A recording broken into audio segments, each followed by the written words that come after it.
इकाई 22 अधोलिखित अपठित गद्यांशम सम्यक पठित्वा प्रश्नानाम उत्तराणि लिखत। नीचे लिखे अपठित गद्यांश को ठीक प्रकार से पढ़ के प्रश्नों के उत्तर लिखिए। महाकवि कालिदासः न केवलं संस्कृत साहित्ये अपितु विश्व साहित्यस्य श्रेष्ठ कविः अस्ति। महाकवि कालिदास न केवल संस्कृत साहित्य के अपितु विश्व साहित्य के सर्वश्रेष्ठ कवि है। जर्मनी देशवासिनः तु तं शेक्सपियर इति कथयन्ति। जर्मनी के लोग तो उन्हें शेक्सपियर इस नाम से भी जानते हैं या शेक्सपियर भी कहते हैं। एषः महान कवि नाटककारः च आसीत्, और ये एक महान कवि और नाटककार थे। कालिदासः सप्तरचना अरचयत्। कालिदास जी ने 7 रचनाएं लिखी।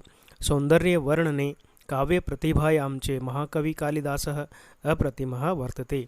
काव्य सौंदर्य में और काव्य प्रतिभा में महाकवि कालिदास अप्रतिम है। भारतीय महाकविषु सह कवि कुलगुरुः इति नामना प्रसिद्धम अस्ति। भारतीय महाकवियों में वह कवि कुलगुरु के नाम से भी प्रसिद्ध हैं। पहला प्रश्न है कः श्रेष्ठः कविः अस्ति, कौन श्रेष्ठ कवि है। तो यहाँ पर कः प्रश्नवाचक जो शब्द है इसके स्थान पर हम लिख देंगे महाकवि कालिदासः। तो उत्तर हो जाएगा महाकवि कालिदासः श्रेष्ठः कविः अस्ति। दूसरा प्रश्न है कालिदासस्य कति रचना सन्ति। कालिदास जी की कितनी रचनाएं हैं। तो देखिए यहाँ पर लिखा गया है सप्त रचना, 7 रचनाएं हैं। तो कति के स्थान पर हम जोड़ देंगे सप्त। तो उत्तर हो जाएगा कालिदासस्य सप्त रचनाः सन्ति। कालिदास जी की 7 रचनाएं हैं। जर्मनी वासिनः कालिदासम किम कथयन्ति। जर्मनी के लोग कालिदास जी को क्या कहते हैं। तो यहाँ पर हम किम के स्थान पर जोड़ देंगे शेक्सपियर। तो उत्तर हो जाएगा जर्मनी वासिनः कालिदासम शेक्सपियर कथयन्ति। वर्तते इति क्रियापदस्य कर्तरीपदम किम। वर्तते इस क्रिया का कर्तापद क्या है। तो यहाँ पर वर्तते यानी कि है किसके लिए आया है, कालिदास जी के लिए आया है। तो यहाँ पर हम लिख देंगे महाकवि कालिदासः। डॉक्टर एपीजे अब्दुल कलाम महोदयस्य जन्म तमिलनाडु प्रदेशस्य रामेश्वर नाम्नि नगरे मुस्लिम परिवारे अभवत्। डॉक्टर एपीजे अब्दुल कलाम महोदय का जन्म तमिलनाडु प्रदेश के रामेश्वर नामक नगर में और मुस्लिम परिवार में हुआ। अस्य पितुः नाम जैनुल आब्दीन मातु च नाम श्रीमती आसियम्मा आसीत। इनके पिता का नाम जैनुल आब्दीन और माता का नाम श्रीमती आसियम्मा था। बाल्यकाले डॉक्टर कलामस्य प्रारंभिकी शिक्षा रामेश्वर नगरे एव अभवत्। बचपन में डॉक्टर कलाम की प्रारंभिकी शिक्षा रामेश्वर नगर में ही हुई। छात्र जीवनाद एव, छात्र जीवन से ही विज्ञान विषयस्य अध्ययने, विज्ञान विषय की पढ़ाई में विशेष रुचि ही आसीत, विशेष रुचि थी। अस्य महोदयस्य, इन महोदय की त्रिशूल, ब्रह्मोस, पृथ्वी, नाग, आकाश, अग्नि इत्यादिनां मीन्स आदि प्रक्षेपास्त्राणां मिसाइलें निर्माणे महती भूमिका आसीत, के निर्माण में बहुत बड़ी भूमिका थी। यस्मात् कारणात् भारत देशः विज्ञान संपन्न राष्ट्रम अजायत। जिस कारण से भारत देश विज्ञान संपन्न राष्ट्र हुआ। ये पहला प्रश्न है अब्दुल कलामस्य पितुः नाम किम आसीत। अब्दुल कलाम के पिता का नाम क्या था। तो देखिए यहाँ पर लिखा हुआ है जैनुल आब्दीन। तो किम के स्थान पर जोड़ देंगे जैनुल आब्दीन। तो उत्तर हो जाएगा अब्दुल कलामस्य पितुः नाम जैनुल आब्दीन आसीत।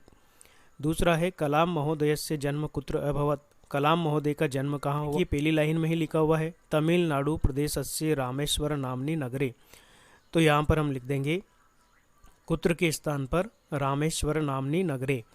तो यहाँ पर हम उत्तर लिखेंगे डॉक्टर कलाम महोदयस्य जन्म रामेश्वर नगरे अभवत्। विज्ञान शक्ति संपन्नम कह राष्ट्र अजायत। विज्ञान शक्ति से संपन्न कौन सा राष्ट्र हो गया। तो कह के स्थान पर हम यहाँ पर भारत देश है जोड़ देंगे। तो उत्तर हो जाएगा विज्ञान शक्ति संपन्न भारत देश राष्ट्रम अजायत। डॉक्टर कलाम महोदय से जन्म कस्मिन् परिवारे अभवत्। डॉक्टर कलाम महोदय का जन्म किस परिवार में हुआ। तो यहाँ पर लिखा हुआ है मुस्लिम परिवारे। इसको हम कस्मिन् के स्थान पर जोड़ देंगे तो उत्तर हो जाएगा डॉक्टर कलाम महोदय से जन्म मुस्लिम परिवारे अभवत्। इस प्रकार से हमें उत्तर लिखना है। इसके बाद हम देखते हैं तीसरा अपठित गद्यांश। आदिगुरु शंकराचार्यस्य जन्म केरल प्रांते कालड़ी नामक ग्रामे अभवत्। आदिगुरु शंकराचार्य जी का जन्म केरल राज्य के कालड़ी नामक गांव में हुआ। तस्य पितुः नाम शिवगुरुः मातु नाम च आर्यम्बा आसीत्। उनके पिता का नाम शिवगुरु और माता का नाम आर्यम्बा था। तस्य पिता तस्य जन्मतः पूर्वम एवं मृतः। उनके पिता उनके जन्म से पहले ही मर गए या दिवंगत हो गए थे। तस्य माता एवं पुत्रस्य पालनम पोषणम अकरोत्। उनकी माता ने ही अपने पुत्र का पालन पोषण किया। जन्मना एव सह प्रतिभा संपन्नम आसीत्। जन्म से ही वह प्रतिभा संपन्न थे। अतः सह स्वकुलोचितः समस्तः विद्या आदितवान। इसलिए उन्होंने अपने कुलोचित समस्त प्रकार की विद्याओं को प्राप्त किया। अपठित गद्यांश का पहला प्रश्न है, आदि गुरु शंकराचार्य से जन्म स्थानम किम वर्तते। आदि गुरु शंकराचार्य का जन्म स्थान क्या है। तो देखिए यहाँ पर पहली लाइन में लिखा है कालड़ी नामक ग्रामे, यानी कि कालड़ी नामक गांव। तो यहाँ पर किम के स्थान पर हम जोड़ देंगे कालड़ी। तो उत्तर हो जाएगा आदि गुरु शंकराचार्य से जन्म स्थानम कालड़ी ग्राम वर्तते। शंकराचार्य से पितु नाम किम आसीत्। तो यहाँ पर देखिए लिखा हुआ है शिवगुरु, तो हम जोड़ देंगे किम के स्थान पर शिवगुरु। तो उत्तर हो जाएगा शंकराचार्य से पितु नाम शिवगुरु आसीत्। माता कस्य पालनम पोषणम अकरोत्। माता ने किसका पालन पोषण किया। तो यहाँ पर देखिए किसका पालन पोषण किया, तस्य यानी कि उनका, किनका, शंकराचार्य जी का। तो यहाँ पर कस्य के स्थान पर शंकराचार्य जोड़ देंगे तो उत्तर हो जाएगा माता शंकराचार्यस्य पालनम पोषणम अकरोत्। कालड़ी नामक ग्राम कस्मिन् प्रांते आसीत्। कालड़ी नामक गांव किस प्रांत में है, किस राज्य में है। तो देखिए यहाँ पर लिखा है केरल प्रांते। तो उत्तर हो जाएगा कस्मिन् के स्थान पर हम जोड़ देंगे केरल और उत्तर लिख देंगे कालड़ी नामक ग्राम केरल प्रांते आसीत्। कालड़ी नामक गांव केरल राज्य में था। इस प्रकार से हमें प्रत्येक प्रश्नों का उत्तर एक वाक्य में लिखना है।